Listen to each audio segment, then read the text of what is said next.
everybody. Welcome back to another episode of the Byword Show. I'm your host, Hannah Hughes. Welcome. I'm so glad you're here. Today is extra special because I want to share a story about my first book I ever wrote, which is my devotional journal, Love Is. And I've shared a little bit about this before on my social media and on the podcast, but I'm so pumped to announce that we are actually going to be going through this study in real time through a mini series on the podcast. So no worries, we're still going to be hanging out here on Fridays for our regular episode schedule, but we are going to be adding in Monday episodes that are specifically for Love Is. So if you want to join me, I would love to have you on the journey with me. I think it's going to be amazing, especially to be able to do it together. But no worries if not. You can just listen to the episodes, even if you don't have the book or don't want to go through the study with us in real time, though I would say I'd highly recommend it.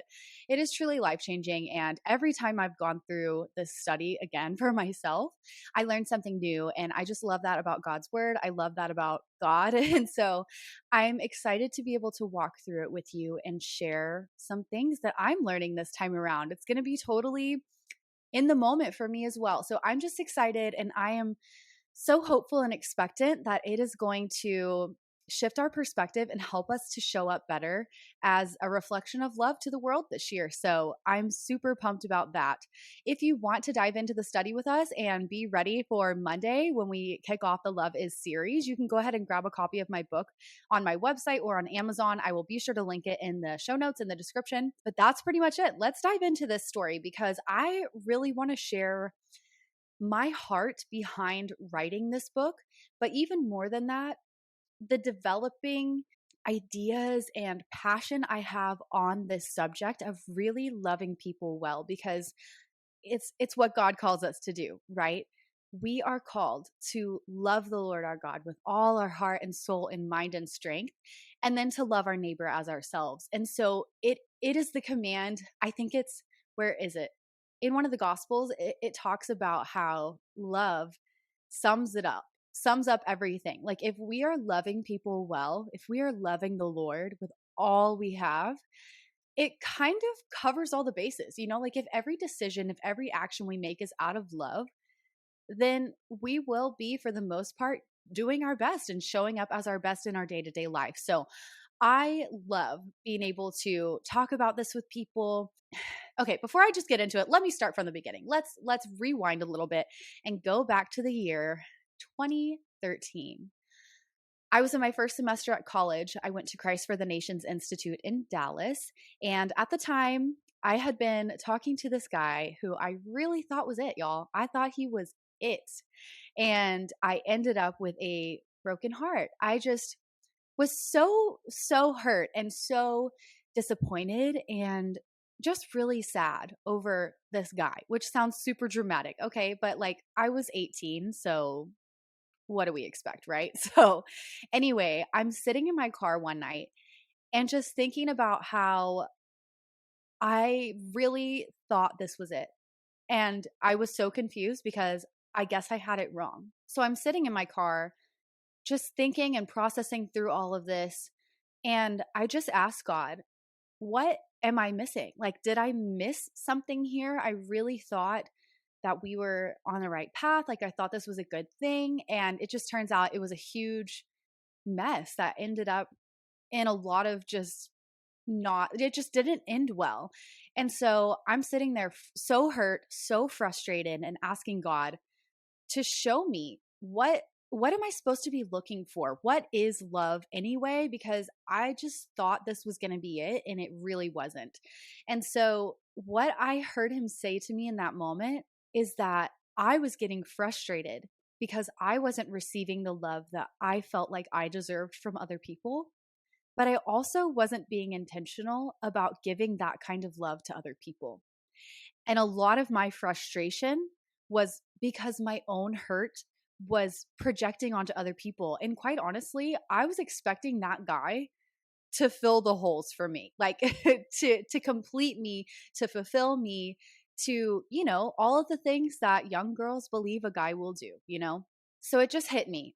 I need to do something different. Like something's got to change because I don't want to go through this again. I don't want to go through this heartbreak again. I'm done feeling like there's no hope, like all the dramatic things. But truly, I just felt like, God, show me the real thing because I want to know it when it comes and I want to be able to give it. Because something that really stuck out to me as I was processing through all of this was the idea that Christians are supposed to be known by their love. 1 John 13:35 says this. And I mean, think about it. Christians are probably not known as the most loving people in the world by most of the world.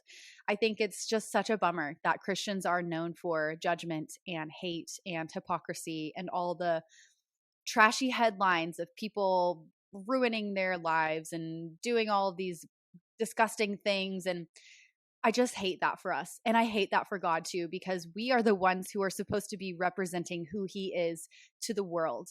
And as a God who is love, that's just got to break his heart. And I wish it broke our hearts too, more than it does. And I just wanted to do something different. So back to that night in my car, I'm sitting there processing through all of this and realizing, okay, yeah, you're right. I have not been intentional about loving this way. And honestly, I don't really even know what I'm supposed to be doing. Like, what does love even look like? And so I decided to go on this journey of really practicing what love is. And I felt like I should just go to 1 Corinthians 13, the love passage. We've all heard it. We've seen it read at a million and one weddings. And at first I was like, okay, been there, done that. But I just decided to take a step back and let God show it to me in a new light. And he truly, truly did.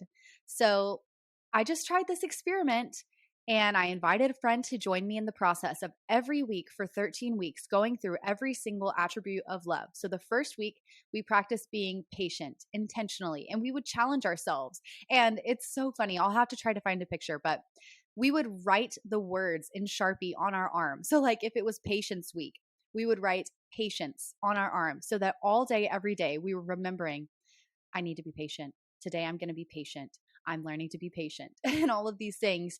And by the end of this, we had a whole group of friends who were like writing the words on their arm and doing this experiment, this little challenge with us. And it was so great to have community because I will just be honest right now, it was hard. I mean, practicing being patient, everybody says, don't pray for patience because God is going to give you opportunities to practice patience. And it just, it's like anything. When you try to be more intentional than you have been before, it requires extra work from you in the beginning. It's not a habit, it's not a reflex, it's not part of your normal routine. So it requires you to get out of your comfort zone and apply more mental, emotional, spiritual energy into doing this new practice until it becomes part of your overall behavior. And we've talked about this, all the mindset stuff. So this whole process was really like rewiring my whole perspective and mindset around love. And it was so cool. It just really changed my life. I tell people that I really didn't even recognize myself by the end of this journey. And so in the years since then, I've just continued to make it an intention of mine to continue learning how to love other people well. And you guys know, I've studied mindset, I've studied trauma, I'm really into the brain and neuroscience, which I'm in school for now.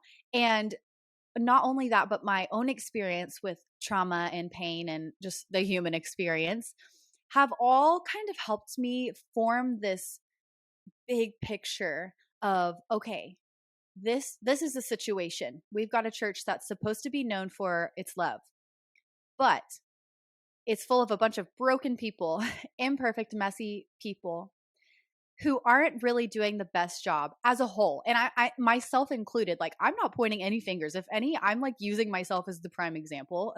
So know that, like, I'm not thinking of anyone specific, a specific church. Like, I'm just noticing as a whole because I have friends and I've talked to people, had conversations with people who are not Christians, and they've shared their experiences. I mean, even in the Christian world, most everybody at this point has experienced some sort of religious trauma, church hurt, whatever you want to call it. And I just wanted to find the disconnect there. So, like I said, I've started diving into all of this research and studying things and the way people work and what the disconnect, what the gap could be here. And the more that I just process through all of this, the more that I realize we're just hurting people, especially Christians. We're a bunch of hurting people trying to show a hurting world that we have a healer. And so we're going to do that imperfectly, but it is something that we are called to do. So, how do we do that? And this is where my research and my studies come in. And I'm saying this lightly because I'm not a researcher. This is just me like being curious. But I have learned a lot along the way. So I just want to share quickly some things that I have learned that I think are really interesting. I could literally talk about this for days. So I will try to keep it brief. So I've just been trying to figure out how we can, in spite of our pain, in spite of our messiness, our brokenness, how can we as Christians, myself included, just be better at loving people well and doing what we are called to do as people who are following Jesus and the example that he set in his life? And for me, it all comes back to love, which sounds so cliche. I get that. But hear me out. Just go with me for a second, okay? There's a saying, we've all heard it, hurt people, right? The truth is, we can only give what we have, right? We can only reproduce or replicate who we are. And this is really important. I love this tagline that Traffic 911 uses. They say free people, free people. And it's so true, because going back to that principle of only being able to give what you have or replicate what you are, it stands that if hurt people, then healed people can heal people, and loved people can love people. But we can't love well until we realize that we are loved, and we can't heal a hurting world until we are healed. I think that in order for us to really heal and no longer be the hurt people who are hurting people, we first have to address our own pain. Y'all know, I love Brené Brown. I am a Brené Brown stan for life, okay? And she talks a lot about emotions and how many people can only identify three main emotions, which are happy, sad, and mad. And that's the end of their emotional language. But that leaves a lot left unsaid, right? And we are in a society where we are taught that it's weak to feel. It is weak, especially for men, to experience emotions. But the thing is, it's a part of our design from God to feel. It's a part of our design to have emotions. They're healthy. It's healthy for us to feel things, But our issue is when we suppress those feelings, when we avoid them, ignore them, or even become completely numb to them. And so I love Brené Brown's book, Atlas of the Heart. It's really, really great. It's an in-depth study on emotions, and she gives language to tons and tons of feelings that most of us have felt at some point in our life, but we just haven't known how to identify. And the reason this is key is because emotions are like a tunnel.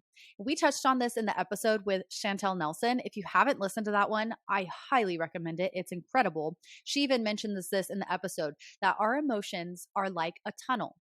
And in order for us to move forward, we have to process through them.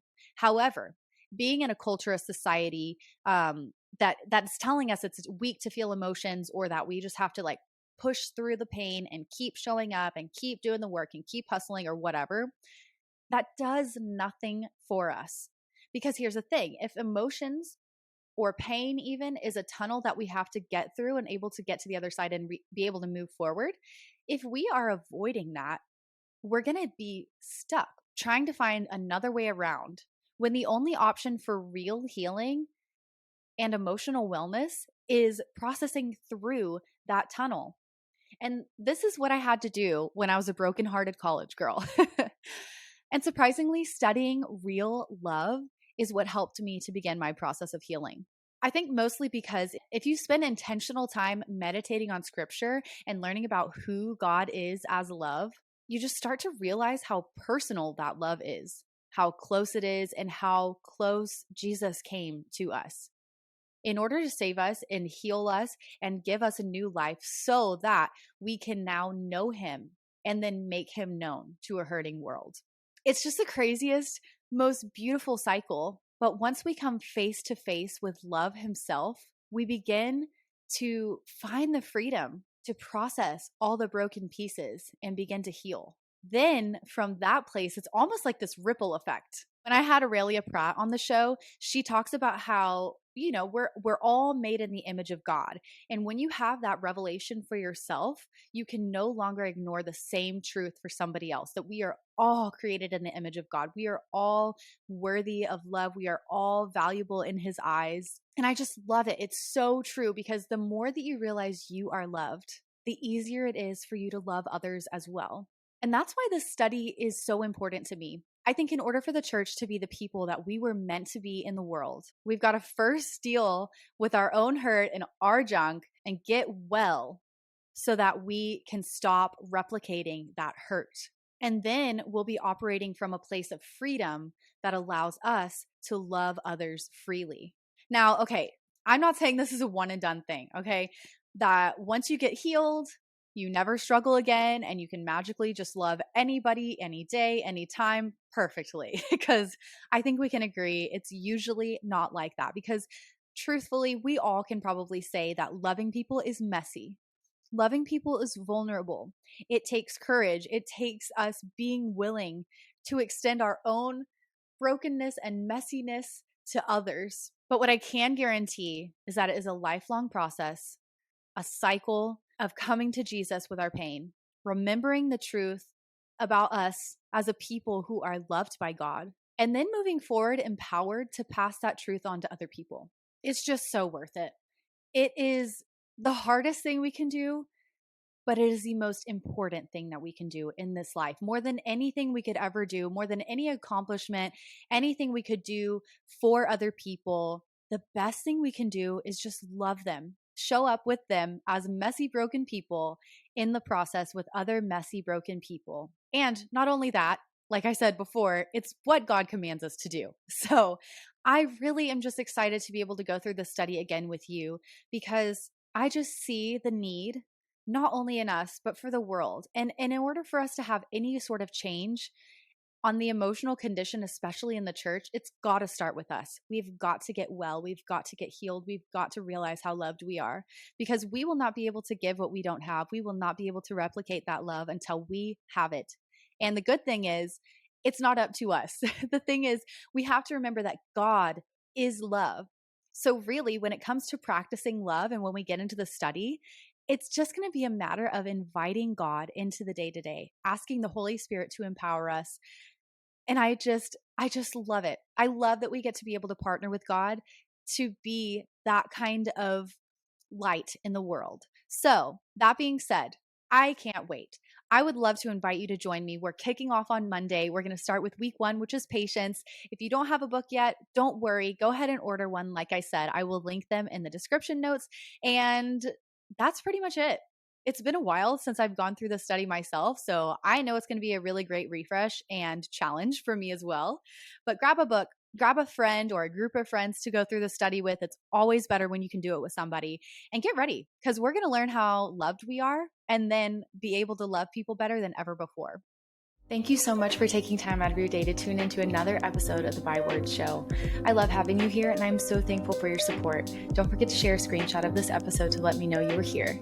I can't wait to talk again soon, but in the meantime, be sure to come hang out with me on Instagram, and remember, I am cheering you on.